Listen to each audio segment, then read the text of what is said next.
आम्ही अकोल्यावरनं आलेलो आहोत. इकडे कोकणामध्ये गेलो होतो मालवणला.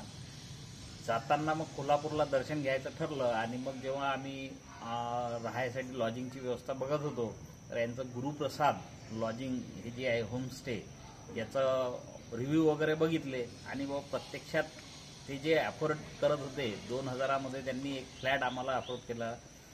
परंतु 2000मध्ये एक फ्लॅट देणे हे थोडं विश्वास बसत नव्हता. कारण हा फ्लॅट जेव्हा आम्ही बघितला त्याचे फोटोज वगैरे जेव्हा बघितले होते तेव्हा अतिशय सुंदर वाटत होता.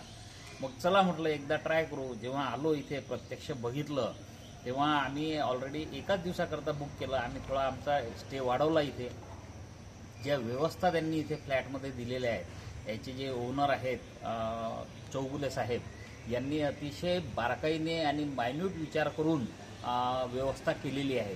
जेव्हा त्यांच्याशी प्रत्यक्ष मी भेटलो तेव्हा मी त्यांना विचारलं की काय काय व्यवस्थेची ही आयडिया कुठून सुचली तुम्हाला. तर त्यांनी जेव्हा सांगितलं की इटलीमध्ये जेव्हा ते ट्रॅव्हलिंगला गेले होते तिथे त्यांना हा अनुभव आला आणि म्हणून त्यांनी इथे तशाच प्रकारच्या सुविधा टुरिस्टला देण्याचा प्रयत्न केला. सुविधांमध्ये काय काय तर होम सरळ सरळ आपण एक म्हणू की फ्लॅट त्याच्यामध्ये किचन बेडरूम हॉल याच्यामध्ये ज्या ज्या सुविधा आवश्यक आहे इंडक्शन कुकर क्रॉकरी पूर्ण युटेन्सिल्स तुम्ही इथे कुकिंगसुद्धा करू शकता.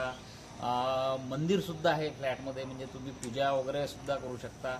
अतिशय छान आणि कंप्लीट सुविधा त्यांनी इथे प्रोव्हाइड केलेल्या आहेत. जर एखादा रीडर असला छान वाचनाचा छंद असेल तर व्हेरायटी ऑफ बुक्स त्यांनी सुद्धा अवेलेबल करून इथे दिलेले आहेत.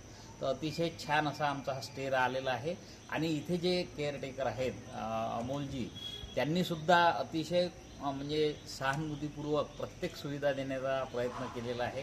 टुरिस्टला ज्या ज्या सुविधा आवश्यक आहे त्या एकदम छान कोऑपरेशन त्यांनी दिलेलं आहे. प्रत्येक वेळेस ते बिलकुल हसतमुखाने तुम्हाला जे जे काही लागेल ते सर्व सेवा देण्यास तत्पर असतात. हा ओव्हरऑल जो आम्हाला एक्सपिरियन्स आलेला आहे अतिशय छान वाटला. कोल्हापूरला परत आलो तर नक्की इथेच येऊ आणि दुसऱ्यांना सुद्धा हे सुचवू. असं हे होमस्टे म्हणजे आम्हाला घरच्यासारखं इथे फील आलेलं आहे की कोल्हापूरला आपण घरी राहिलो.